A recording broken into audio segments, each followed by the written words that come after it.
नमस्कार। हफ्ते के आखिरी कारोबारी सत्र में आप सभी का स्वागत है। कॉर्पोरेट रडार में इस पूरे हफ्ते हमने अलग अलग मैनेजमेंट से बातचीत की, अलग अलग मैनेजमेंट से उनसे उनकी कंपनियों की बारीकियां समझी, एक्सपेंशन प्लान के बारे में चर्चा की और साथ साथ जानकारों से जाना कि क्या इन शेयरों में या इन कंपनियों में निवेश करना चाहिए या फिर नहीं। आज भी हमारे साथ एक मैनेजमेंट मौजूद है, उनसे भी हम चर्चा करेंगे। मनपसंद बेवरेजेस की मैनेजमेंट हमारे साथ मौजूद है, होल टाइम डायरेक्टर कंपनी के हमारे साथ मौजूद होंगे, उनसे हम चर्चा करेंगे। मिस्टर सिंह हैं मौजूद हमारे साथ। मिस्टर सिंह नमस्कार, स्वागत है कार्यक्रम में।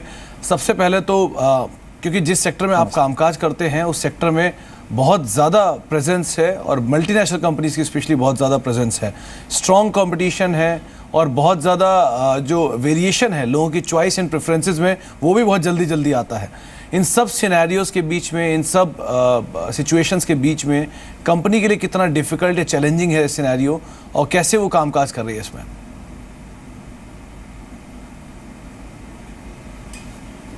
देखिए, मैं समझता हूँ कि इतना तो चैलेंजिंग और इतना डिफ़िकल्ट नहीं है, क्योंकि हम लोग ने जब शुरुआत किया था कंपनी का लगभग बहुत 10-15 साल पहले, वहाँ से जो हमारी यात्रा रही है, जो हम लोग यहाँ तक पहुँचे हैं, जो हम लोग ने इतना टर्नओवर जो पोस्ट किया है, ये सारे कॉम्पिटिटरों के बीच में रहते हुए कंपनी को शुरुआत के समय में खाली मुश्किलें आ सकती है मल्टीनेशनल के सामने।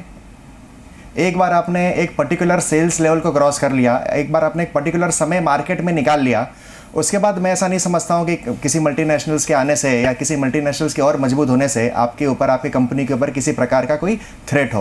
हाँ, मार्केट बढ़ रहा है, मार्केट सब लोगों के लिए बढ़ रहा है और ये मल्टीनेशनल्स जो आए हैं बेवरेज कैटेगरी के अंदर, इन्होंने मार्केट को बढ़ाने में बहुत बड़ा रोल प्ले किया है। क्योंकि आज गाँव में अगर प्रोडक्ट अवेलेबल है, अगर लोग बेवरेज पी रहे हैं, अगर कोल्ड ड्रिंक लोग कंज्यूम कर रहे हैं, तो इन लोगों का इसमें बहुत बड़ा योगदान सब लोगों को दिखाई देता है और मार्केट सबके लिए खुला हुआ है। जी, पिछले अगर 5 साल के नंबर्स को उठा के देखें मिस्टर सिंह, तो एक अहम चीज़ देखी गई है कि 2015 तक कंपनी ग्रोथ ठीक ठाक थी, लेकिन 2015 के बाद से एकाएक इसमें इजाफा आया, ज़ोरदार उछाल हुआ 2016 तक आते आते। 17 हालांकि इतना तेज़ नहीं है क्योंकि डिमोनेटाइजेशन जैसी चीज़ें भी हैं, लेकिन अदरवाइज़ ये 2 साल जो कंपनी अच्छा कर रही है, कोई ख़ास वजह, नए प्रोडक्ट्स लॉन्च या इनोवेशन, किस तरह के वजह रही जिसकी वजह से ये 2 साल ज़्यादा बेहतर है कंपनी के लिए? देखिए सर, जो अगर मैं आपने जो 5 साल का जो बात बताया, पहले हमारा जो काम करने का रफ्तार था, हमारे साथ बहुत सारे पार्टनर्स नहीं थे, हमारा डिस्ट्रीब्यूशन लेवल, हमारा डिस्ट्रीब्यूशन नेटवर्क, हमारा कवरेज आज से 5 साल पहले कोई बहुत ज़्यादा नहीं था जो आज के समय में है। प्लस बिज़नेस को बढ़ाने में जो सबसे अहम जो चीज़ होती है कि आपके पास फंड्स कितने हैं। आप ग्रोथ तो बहुत करना चाहते हो, आपको ये पता है कि मार्केट बहुत ज़्यादा खाली है, आप अपने प्रोडक्शन कैपेसिटी को बढ़ाने चाहते हो, लेकिन इसके लिए जो आपको पैसे जो इकट्ठा करने पड़ते हैं, तो जिस प्रकार कंपनी में इन्वेस्टमेंट्स आते गए, फॉरेन इन्वेस्टर्स आए, डोमेस्टिक इन्वेस्टर्स आए, उनका योगदान मिला, उनका साथ मिला, तो हमारे अंदर भी ऊर्जा आ गई। हमको जो जो चीज़ चाहिए थे जो मार्केट को अटैक करने के लिए, हम इंफ्रास्ट्रक्चर को क्रिएट कर पाए, हम डिस्ट्रीब्यूशन नेटवर्क को बढ़ा पाए, इनके सबके मदद की वजह से पूरा। तो यही वजह रही है कि हम लोग ने पिछले कुछ 2 सालों में, 3 सालों में कंपनी को काफ़ी लेवल तक ग्रो करा लिया। और हाँ, एक नया ब्रांड हम लोग ने लॉन्च किया आज से कुछ 12-14 महीना पहले, जिसका नाम है फ्रूट्सअप। तो फ्रूट्सअप के मार्केट में आने से हम लोगों को काफ़ी, जनरली ऐसा होता नहीं है कि ब्रांड पहले साल में ही 100+ करोड़ का सेल्स कर ले। तो हम लोग ने कार्बोनेटेड फ्रूट ड्रिंक निकाला मार्केट के अंदर, जो सारे कोला कंपनीज के सामने हमने इसको पिच किया एज अ बेटर ऑप्शन। तो उसका रिस्पांस हमको अच्छा मिला। प्लस हमने फैक्ट्रीज़ पूरे हिंदुस्तान में काफ़ी बढ़ा ली अपनी। तो ये सबका मिला जुला असर ये आया कि कंपनी अब बहुत तेज़ भागने लगी है, बहुत ग्रोथ करने लगी है। जी, इनोवेटिव प्रोडक्ट्स आपने लॉन्च किए हैं बहुत सारे, हेल्थ बेस्ड प्रोडक्ट्स, जैसे कि अगर जो सबसे मेजरली है उसमें आपका एक जो रिसेंटली ग्लूकोज ओरिएंटेड प्रोडक्ट्स हैं वो लॉन्च किए हैं आपने। प्लस एक आपने रिसेंटली कुछ और हेल्थ ड्रिंक्स को भी ऐड किया अपने पोर्टफोलियो के अंदर, खास तौर से कोकोनट वाटर जैसे जो प्रोडक्ट्स हैं उनको भी ऐड किया गया है।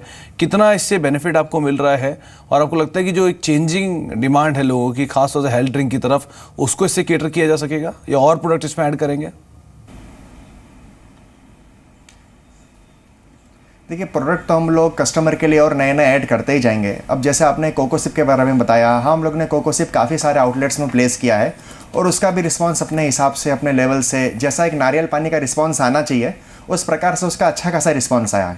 लेकिन जो सबसे बड़ा जो इनोवेशन रहा, आज हम मार्केट में जितने भी प्रकार के कार्बोनेटेड सॉफ्ट ड्रिंक पीते हैं, उनके अंदर कैफीन, उनके अंदर लेड, उनके अंदर फॉस्फोरिक एसिड, उनके अंदर कैरेमल, बाकी बहुत सारी हानिकारक चीज़ें उसके अंदर रहती हैं।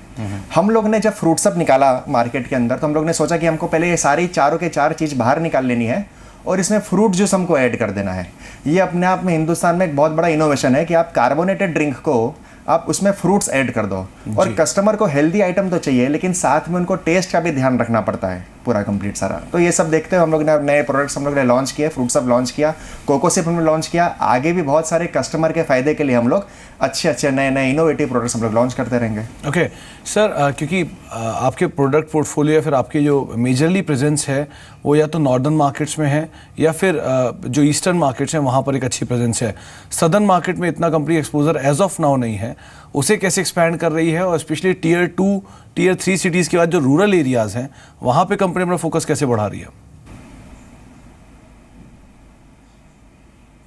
देखिए, शुरुआत से ही कंपनी का जो मेन फोकस रहा है कि हम लोग रूरल इंडिया में, भारत में, ग्रामीण भारत में हम लोग ज़्यादा से ज़्यादा माल वहाँ पे सप्लाई करें, क्योंकि वहाँ पे जो डिमांड है उस डिमांड को कैटर करने के लिए मल्टीनेशनल कंपनीज तो है, लेकिन वो लोग 5 रुपये में और 10 रुपये में अपने प्रोडक्ट को गांव तक अवेलेबल नहीं कराते हैं। तो रूरल में हम लोगों ने काफ़ी काम किया है शुरुआत से। नॉर्थ इंडिया हमारा बहुत बड़ा मार्केट रहा है, ईस्ट में भी हमने काफ़ी सारा एक्सपांशन किया है, वेस्ट इंडिया में भी हम लोग ने मैं अगर रेलवेज़ का बात करूँ, अगर मॉडर्न ट्रेड का बात करूँ, अगर टियर 2 टियर 3 सिटीज़ का बात करूँ, हाँ, साउथ इंडिया में हम लोगों ने अपना एक्सपांशन, डिस्ट्रीब्यूशन एक्सपांशन हम लोग ने स्टार्ट कर दिया है। क्योंकि इस कोल्ड ड्रिंक इंडस्ट्री में क्या होता है कि आप प्लांट के आसपास के जो एरिया होते हैं, फैक्ट्री से सराउंडिंग में 300-400 किलोमीटर के एरिया को आप पहले फुलफिल करो पूरा कंप्लीट सारा।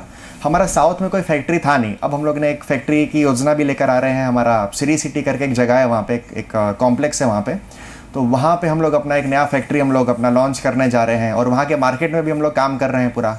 तो अब इस समय से आप साउथ इंडिया में भी हमारा काफ़ी एग्रेसिव प्लान देखेंगे पूरा।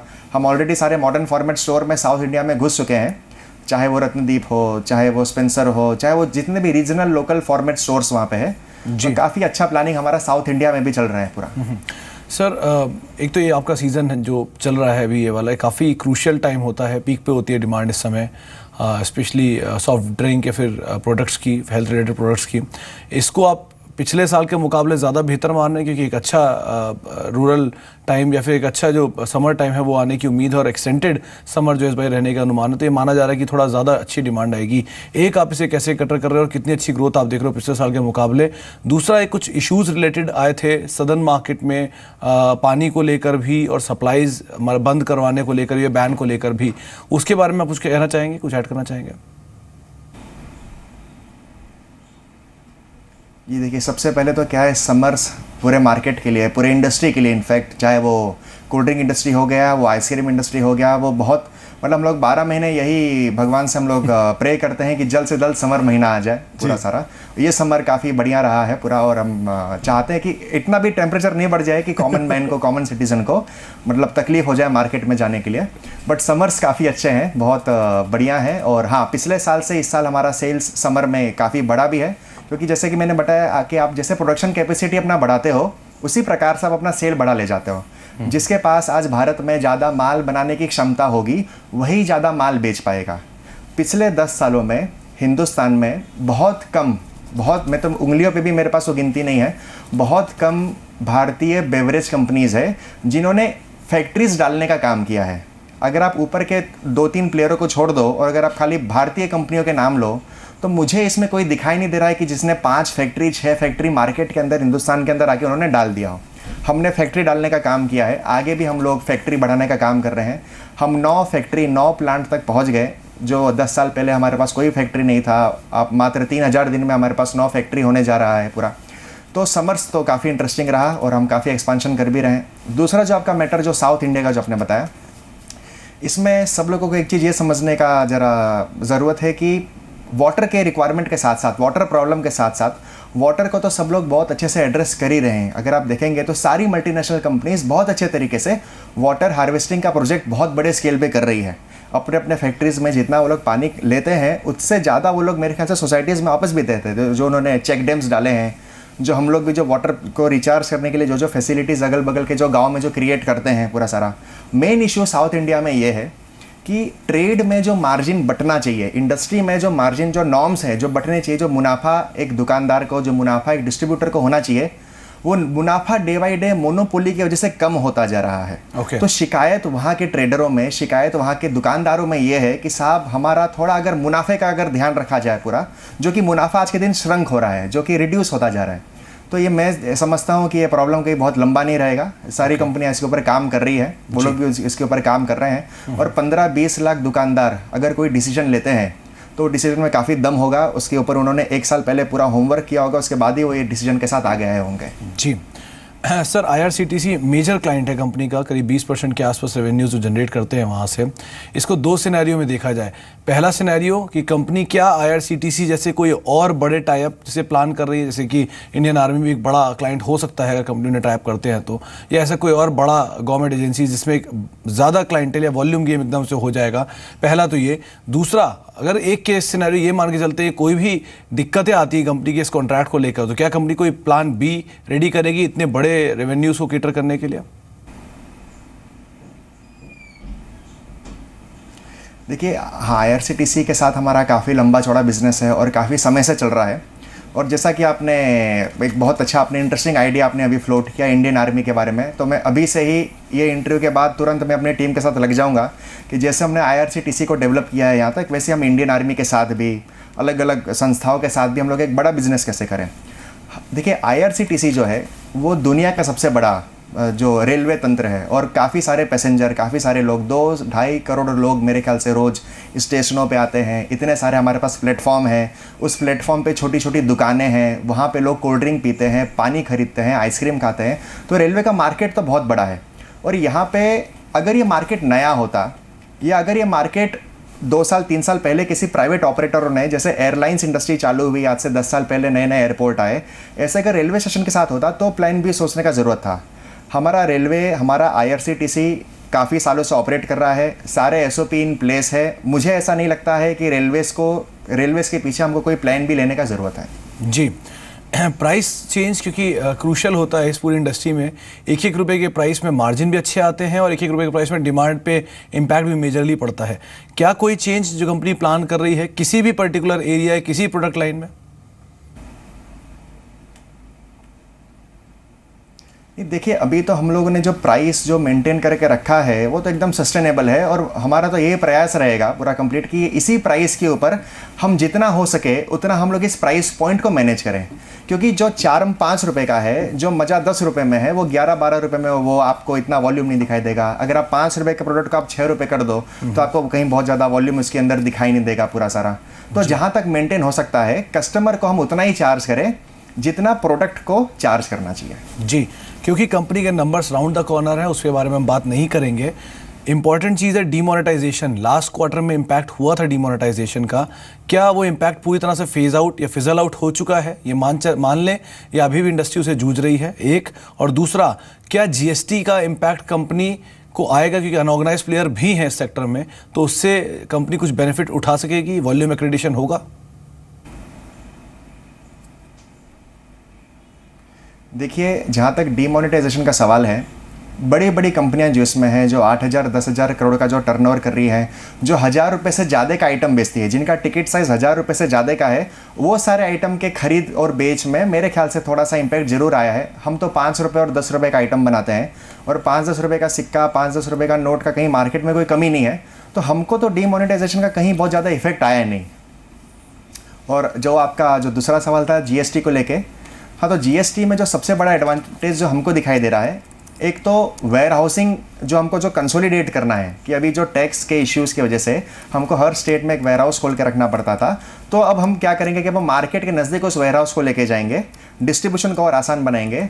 और जो 70-75% अनऑर्गेनाइज्ड मार्केट है, जिनको हमारे ट्रेड में होलसेलर्स चलाते हैं इस पूरे मार्केट को, अब वो सब जब मुख्य धारा में आएंगे, अपने अपने बिजनेस को लेके आएंगे, तो उनके साथ हमारा डायरेक्ट कम्युनिकेशन और डायरेक्ट कनेक्शन बैठेगा। देखिए, आज हमको पता नहीं है, और आज बहुत सारी FMCG कंपनियों को पता नहीं है कि उस फलाने गांव में या उस फलाने एरिया में कौन वो होलसेलर है जो इतना लंबा चौड़ा व्यापार कर रहा है। जी, अब ये सब जब इस स्ट्रक्चर के अंदर आ जाएंगे तो ऑटोमेटिकली बिजनेस का साइज बहुत ज़्यादा बढ़ जाएगा। जी, चले सिंह साहब, समय का थोड़ा अभाव है इसलिए आपसे हम ज़्यादा बातचीत नहीं कर पाए। आपसे बातचीत करने में बहुत मज़ा आ रहा था। कुछ और सवाल भी रह गए हैं जिन पर हम चर्चा करना चाहेंगे, लेकिन समय का थोड़ा अभाव रहा। उम्मीद करते हैं जब आप इंडियन आर्मी के साथ करार करेंगे तो सबसे पहले जी बिजनेस के साथ ही आप बातचीत करेंगे, क्योंकि आइडिया आपको यहीं से ही मिला है। बहुत बहुत शुक्रिया अपना समय हमें देने के लिए सर, और हमसे बातचीत करने के लिए। राजेश अग्रवाल हमारे साथ मौजूद हैं, अब उनसे भी चर्चा कर लेते हैं। राजेश, अभी हम बातचीत करते हैं मनपसंद बेवरेजेस के साथ। एक स्ट्रॉन्ग डिस्ट्रीब्यूशन नेटवर्क है, बड़े क्लाइंटेल हैं और लगातार कंसिस्टेंट मार्जिन के साथ कंपनी कामकाज कर रही है। आप क्या राय रखते हैं मनपसंद बेवरेजेस को लेकर?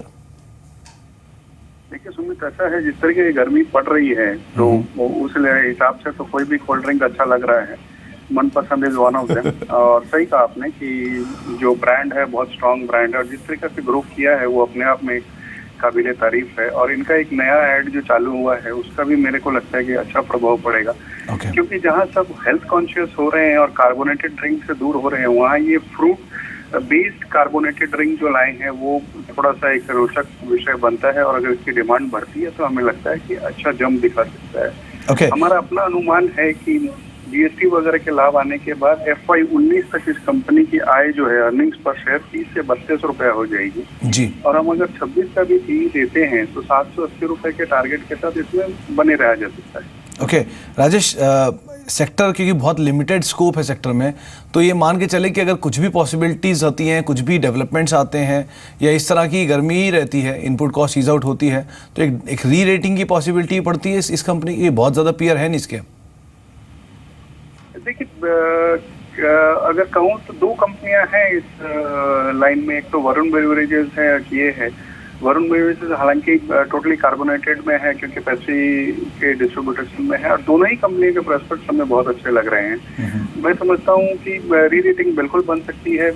गर्मी तो हर साल लगातार बढ़ती जा रही है और जो कंज्यूमर डिमांड है वो भी साथ में बढ़ती जा रही है। चलिए, बहुत बहुत शुक्रिया राजेश अपना समय हमें देने के लिए, इस कंपनी में बातचीत करने के लिए। तो एक अच्छे अपसाइड अभी भी खुलते हुए दिखाई पड़ सकते हैं। आज ये 5 से 6% के आसपास की तेज़ी, और हो सकता है ये तेज़ी का रुख जो है वो आगे बढ़ता हुआ दिखाई पड़े, ऐसा सभी जानकार मानते हैं। बहुत बहुत शुक्रिया आप दोनों ही जानकारों का हमारे साथ मौजूद रहने के लिए और अपना समय में देने के लिए। तो हम बातचीत कर रहे थे मनपसंद बेवरेजेस की मैनेजमेंट के साथ, और उनका मानना है कि अच्छे एक्सपेंशन प्लान गोइंग फॉरवर्ड देखने को मिल सकते हैं। एक स्ट्रॉन्ग नेटवर्क है और आगे वो और बढ़ता हुआ दिखाई पड़ेगा। नई कैपेसिटीज एडिशन भी कंपनी लगातार कर रही है। इस खास पेशकश में तो फिलहाल इतना ही। जल्द लौटेंगे और बातचीत करेंगे कमोडिटीज मार्केट को लेकर, जहां पर मेटल में और साथ साथ एग्री स्पेस में काफ़ी हलचल है।